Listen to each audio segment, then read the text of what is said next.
Why are my JavaScript callback functions running slowly? Imagine trying to cook a meal while your oven keeps lagging behind. That's similar to what happens when your JavaScript callback functions slow down.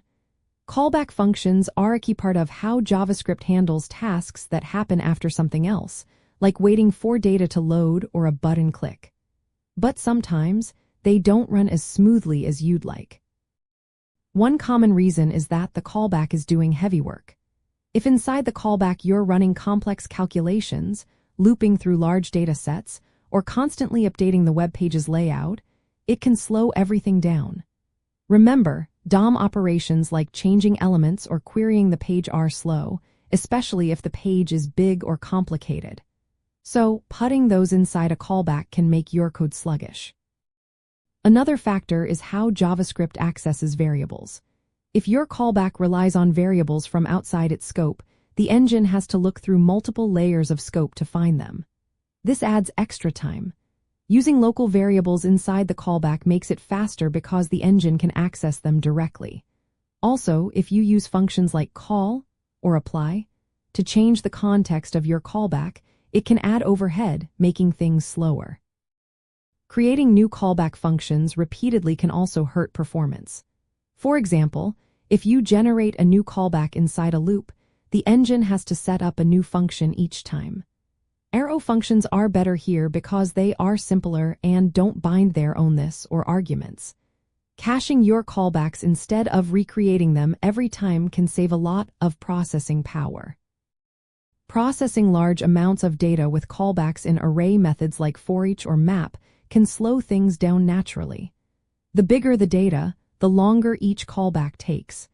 If your callback is doing a lot of work on each item, it will add up. To keep things snappy, try breaking large tasks into smaller chunks or processing data in stages. Callbacks that perform synchronous, CPU-heavy tasks block the main thread. This means your web page can freeze or become unresponsive. Using asynchronous techniques like promises or async functions helps avoid this. But even then, you want to make sure your callbacks aren't doing too much at once. Nested callbacks, sometimes called callback hell, can also cause slowdowns. When you have many layers of callbacks, the code becomes harder to follow and can lead to performance issues. Modern tools like promises and async await make your code cleaner and can improve how smoothly your functions run. Callbacks used in animations, especially with request animation frame, run many times per second. If these callbacks read layout properties and then change styles without separating those tasks, it causes layout thrashing. This means the browser has to recalculate styles repeatedly, slowing everything down. Finally, long tasks inside callbacks can block the main thread. If your callback is doing a lot of work without breaking it into smaller pieces, the web page can freeze.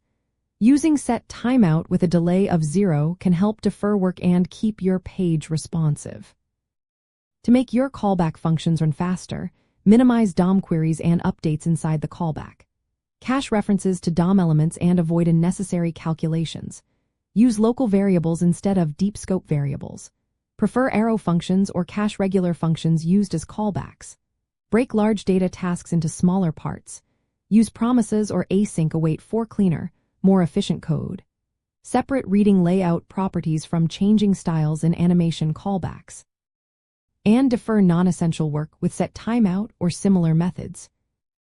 Knowing these points helps you understand why your callback functions might be slow and how to fix them. With some adjustments, your JavaScript code can run more smoothly, making your web pages faster and more responsive.